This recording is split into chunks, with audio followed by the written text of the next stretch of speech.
হর হর মহাদেব। আজকে মে মাসের 20 তারিখ 2026। আজকে এই বছরের প্রথম ব্যাচ আদি কৈলাসের প্রথম ব্যাচকে নিয়ে কিছুক্ষণ আগে জলিংকং পৌঁছেছি। সকল তীর্থযাত্রীরা এই মুহূর্তে পার্বতী সরোবর দর্শন করার জন্য চলে গেছেন।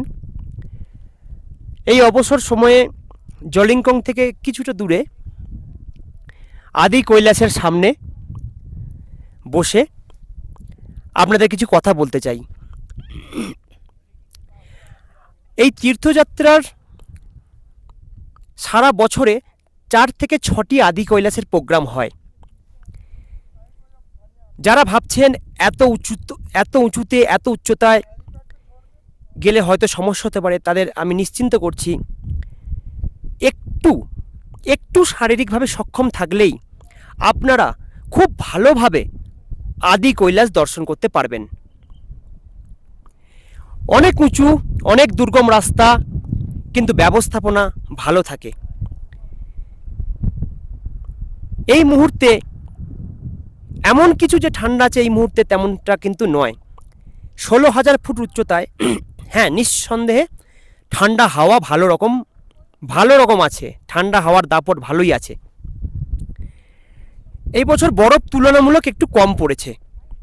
আমাদের নেক্সট ব্যাচকে যখন নিয়ে আসবো জুন মাসে, 5 জুন আমাদের নেক্সট ব্যাচ, তখন হয়তো এতটাও বরফ থাকবে না। ওই দিকটা একটু দেখাও, পাহাড়ের মাথাগুলোকে একটু দেখাও।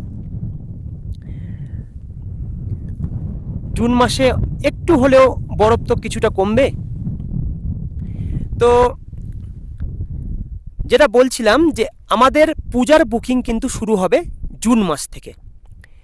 জুন মাসের 1 তারিখ দুর্গা পূজাতে আমাদের দুটো প্রোগ্রাম, অর্থাৎ পুজোর মাস অক্টোবর মাস, এই অক্টোবর মাসে তীর্থযাত্রার তরফ থেকে দুটো আদি কৈলাস প্রোগ্রাম করানো হয়।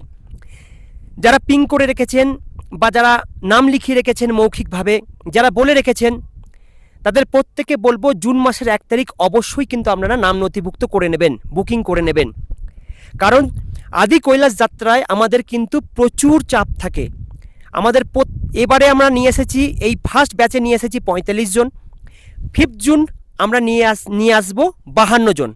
কিন্তু অক্টোবর মাস থেকে স্ট্রিক্টলি মাত্র 28 জন এবং 30 জন করে থাকবে। একটা গ্রুপে 28 থেকে 30 জন করে থাকবে। তাই আপনাদের কাছে প্রত্যেকের কাছে অনুরোধ করব, আমাদের ডেট খুব কম, পুজোতে মাত্র 2টো ডেট। যারা মনে করবেন যে